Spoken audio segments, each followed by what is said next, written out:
don't stop banging, Mummy will come up there and squirt CS gas through the keyhole. Well, I've done it. This house is now officially on the market. You mean this house is actually up for sale? I don't know why you sound so surprised. That's what we agreed on, isn't it? Well, I know, but I never thought you'd actually go through with it. Oh, why is that?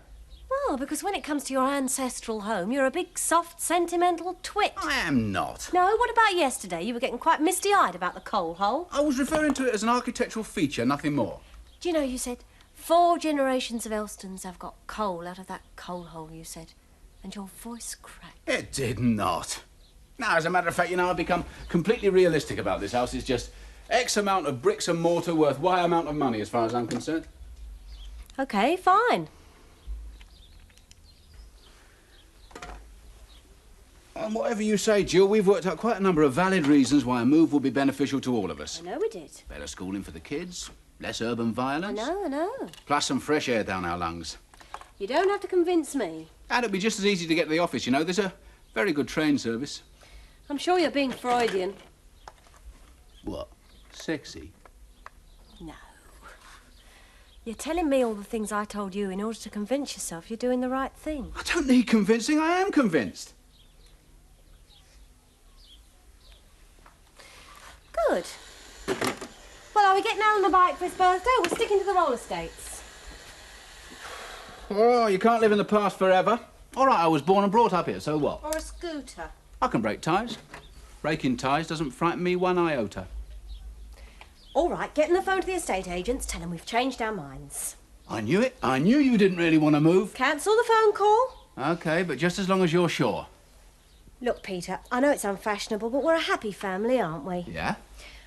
I know we're a happy family in this house, and I also know that we could be a happy family in a house in the country. But you're the tree who's got to decide whether it wants to be uprooted or not. Old English OK.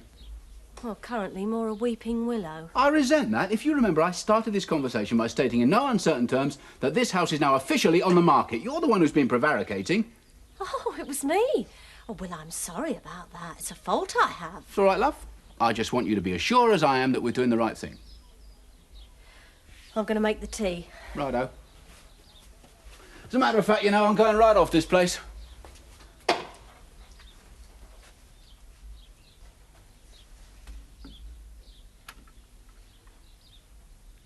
Sorry, Dad.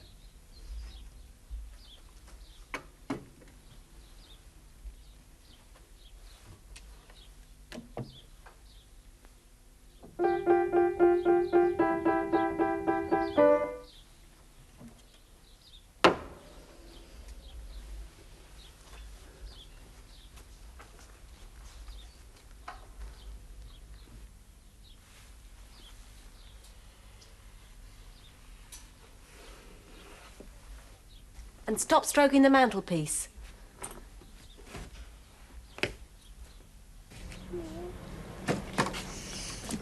Moving, eh? No, just thought we'd have it put up as a bit of decoration. Sorry, silly question. You lived here long? All my life.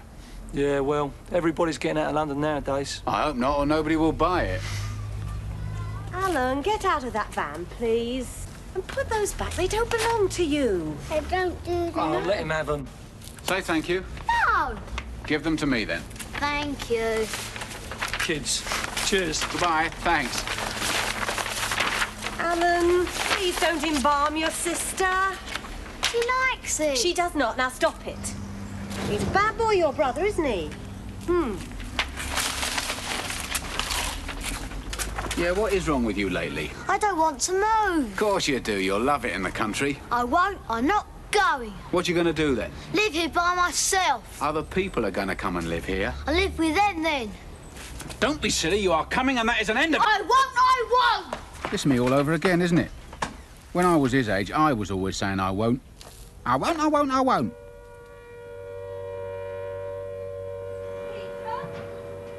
Peter, will you get in this house? I won't. You'll love the other side of your face when the Germans drop a bomb on your head. They'd miss because I dodged. Will you do as you're told? Come on. Come on.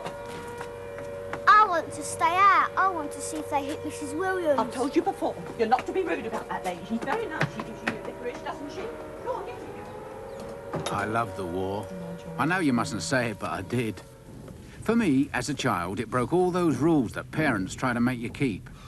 In what other circumstances were you allowed to be crammed together in a cupboard under the stairs with 6 adults at 1 o'clock in the morning whilst wearing Grandad's medals from the First World War? Gas mask practice. Oh, dear, not That's a holiday. Nazis are no respecters of literature, Mary. Put your gas mask on.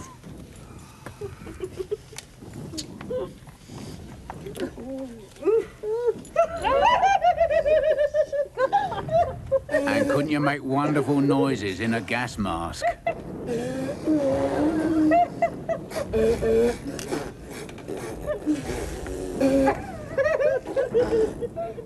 To Dad's disgust, a hernia with a mind of its own kept him from actual combat. So he compensated by pouring all his energy into helping Churchill and his generals with the strategy of the war. Without Dad, they were as blind men in a mirror maze. Bet? Mm-hmm. Whose side is Tibet on? Tibet? I didn't know they were in it. Someone stuck a Nazi flag on it. I haven't touched your flags. Well, someone has. Are you under there? Peter! My gran used to call me her little king. You're my little king, aren't you? See? Yes, Gran. I've got something for you. Here. Oh, boy. Licorice torpedoes. I love you best in the world, Gran. When it came to crawling, I could give centipedes lessons. Grandad? Wow, he seemed to be asleep most of the time. But there was always his false teeth. You waiting for your granddad's false teeth to fall down? Yes, Gran. Brilliant mind. What a brilliant child. Here they come. Gran? Can I have false teeth? Now, you don't want to rush into false teeth. I do. I love them. Not with pips under your plate, you wouldn't. I would. Ask Mummy if I can have some, Gran. Tell you what I'll do. The next time you go to the Elizabeth Bullock Treatment Centre, I'll have a word with them. See what they can do. Thanks, Gran. My little king. See? My younger sister Sonia's war effort was to do her very best to cement friendship between the Allies. Her success could be measured by the amazing variety of uniforms that took their turn on our front porch. Yeah, it must be extremely sensational to be foreign. Well, you are foreign. I'm not foreign, I'm But English. to me, you are foreign. Oh, good Lord. Suppose I must be. Do you know Charles Boyer at all? No. Oh. Oi, Peter, go in! Sorry, it's my younger brother. He's horrible. Have you ever been... Oh, excuse me. Have you ever been up the Eiffel Tower? Never. Oh, I see. Oh, well, let's see. What other French things do I know? Mademoiselle, the ballon of your brother inflates itself. Pardon? Oh! Oh, Aristide, what must you think of us? I'm so sorry. She just couldn't appreciate real wit. That was Sonia's trouble.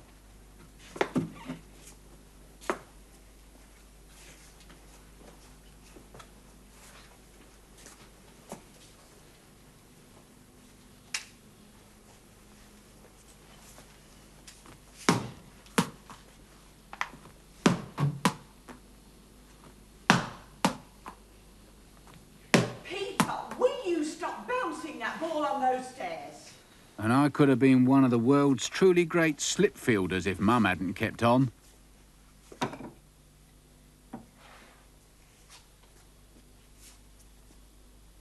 But there was always my older sister Mary's boyfriend, the hideous Randall. I thought it was a wonderful book, Randall. I mean, you could see the pride and the prejudice in it, couldn't you? Oh, yes, definitely. Hence the title, you see. Oh, you haven't torn this dust jacket, have you, Mary? No, it was like that when you lent it to me. Only I say this of books, and I'd put it up in court if If a bibliophile lends his works to another person, well, that tome should be returned in the same state at its time of lending. I'm sure that tear was there when you gave me the book, Randall. If you say so, Mary, we'll leave it at that. Only, well, as a bibliophile, you see, I don't just read books, I revere them. How sensitive. And in my own collection, I've got, what, upwards of 17 books now? And I belong to a library. I could get you in if you wanted. Oh, no, Peter, go and play somewhere else. They won't let me. Well, you can't come in here. I can, it's my house. Oh, you little... Now, Mary.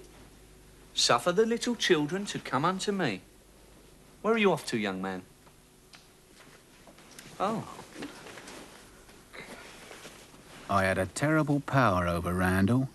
If I stared very firmly at his left nostril, I could make him lose his thread. Coming to a very important modern author, Netta Musket, who she, Why don't you go and watch Grandad?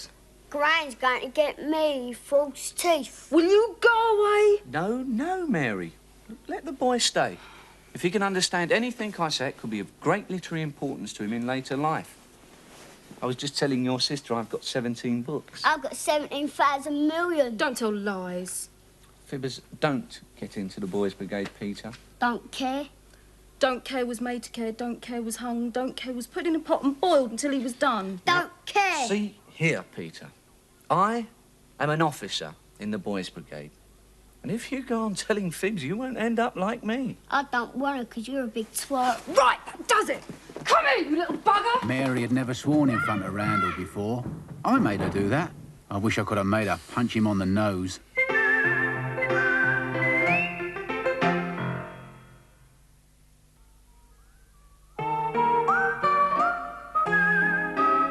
The still centre of the family maelstrom was Mum, coping with what Gran called my precocious genius, making sure, or trying to, that my sisters remained good girls, persuading Grandad that he was too old to go fire-watching, cheering my dad up every time the War Office rejected one of his strategic masterpieces, juggling ration books till her arms must have been tired, Hop in while it's still warm. and still finding time at the end of the day to warm my bed up for me. When's Ted coming home on leave? No, he's only just joined up. Has he killed any Germans yet? I know a way I kill Germans. What you do is creep up behind them and fill their bootlaces. And if they're done it the wrong way, you know they're a German.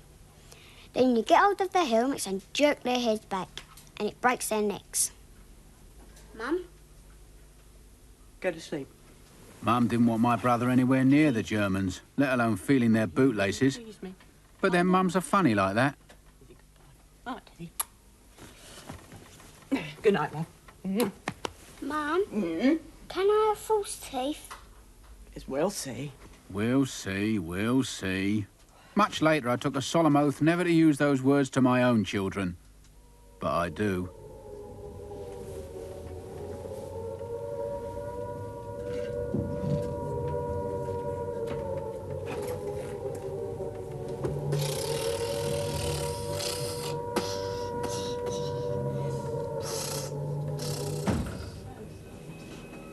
Mrs. Williams was hit by a bomb in the end.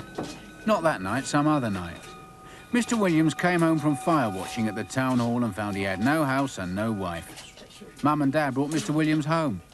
They all went into the kitchen and I wasn't allowed in. I wondered whether it was because I'd said, I want to see if a bomb hits Mrs. Williams. I had made it hit her.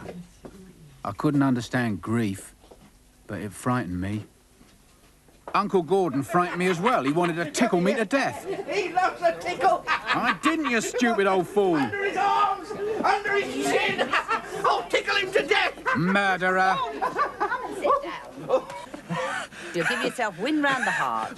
Aunt Sadie's grasp of human anatomy may have been colourfully inaccurate, but at least it made Uncle Gordon sit down. Not that he'd have caught me, because as Gran said, I could outrun Jesse Owens any day of the week.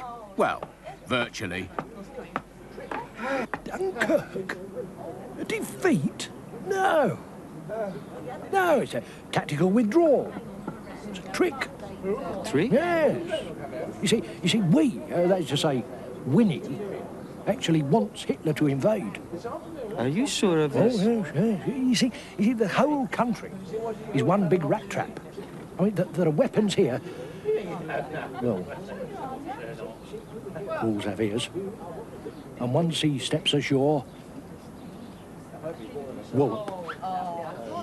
Well, Got him. The rest is plain sailing.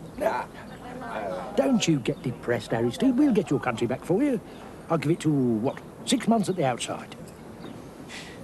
do all Englishmen think like this? You see, over here, we are not the victims of German propaganda. We didn't need to be. We had our own, mostly put about by people like my dad. The hideous Randall was coming to tea on Sundays by this time. That is after he finished prancing around the streets with the Boys' Brigade drum and bugle bands. The Frenchman took him for an officer in some obscure branch of the British Armed Forces. Randall, being Randall, did nothing to disabuse him of this.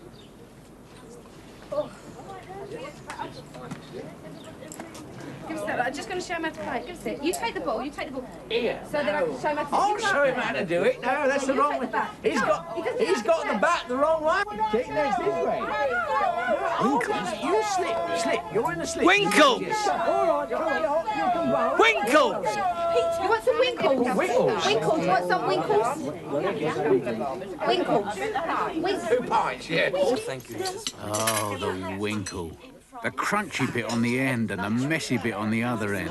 A bit of salt, a bit of pepper, and a splash of vinegar. And the Sunday seedy cake, slightly warm, slightly damp, with that occasional astringent perfume as you bit through a caraway seed. Yes, we had some tuition. Yes, new songs en famille.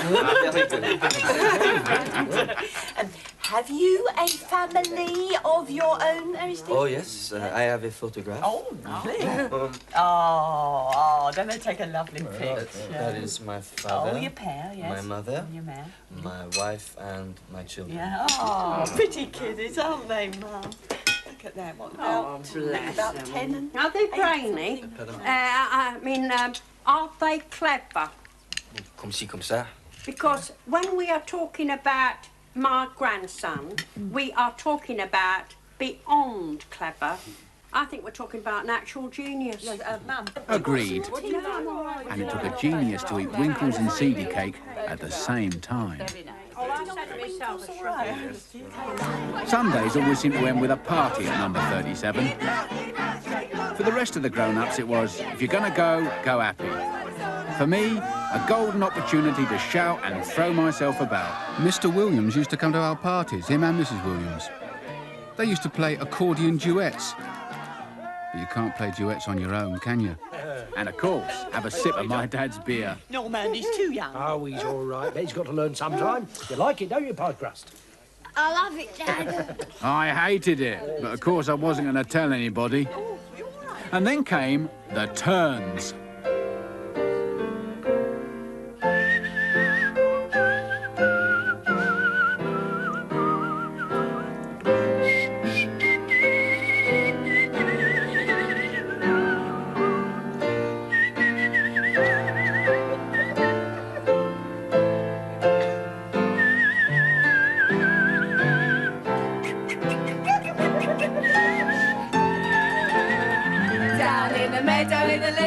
Pool swam 3 little fishes and a mama fishy too.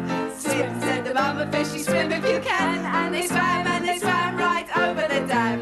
Boo, boo, dissum, dossum, mossum, chew. Boo, boo, dissum, dossum, mossum, chew.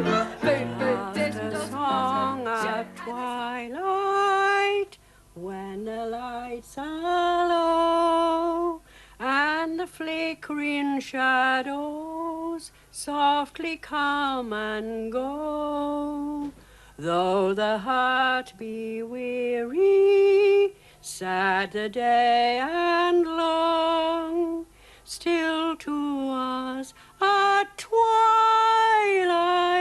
comes love's old song, comes love's old sweet song. Hi, I'm the laughing policeman, and my name is Gordon.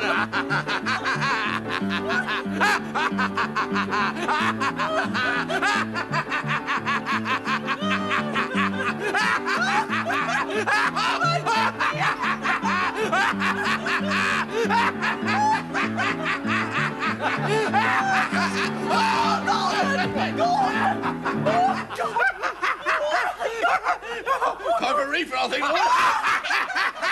'Cause you came to me with notes of love, and hold my hand and lift my eyes above. Wider the world of hope and joy I see, because you came to me. Now, be fair, Norman, he has got a large register. I wish he'd stick his head in it and shut the drawer. Norman. Wider the world of hope and joy I see. Here it comes. Because you came to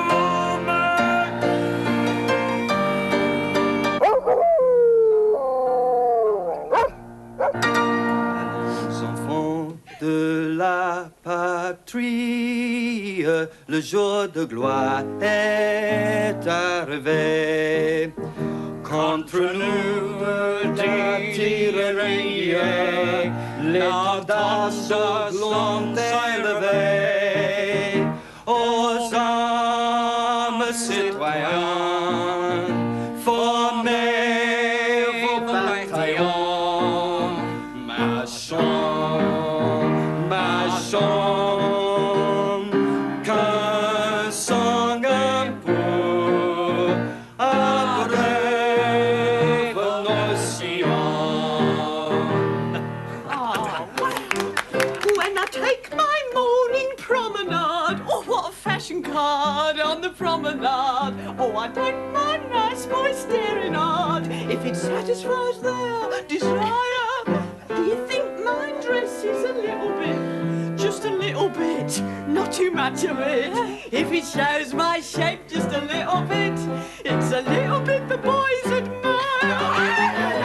My morning promenade, oh, what a fashion card on the promenade. Oh, I don't mind nice boys staring hard if it satisfies their desire.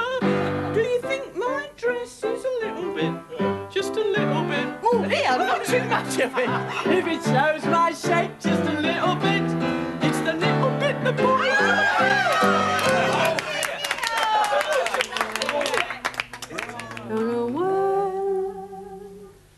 I know we'll meet again some sunny day. Keep smiling through, just like you always do, till the blue skies chase the dark clouds far away. So will you please say hello to the folks that I know? Tell them I won't be long. They'll be happy to know that as you saw me go, I was singing this song.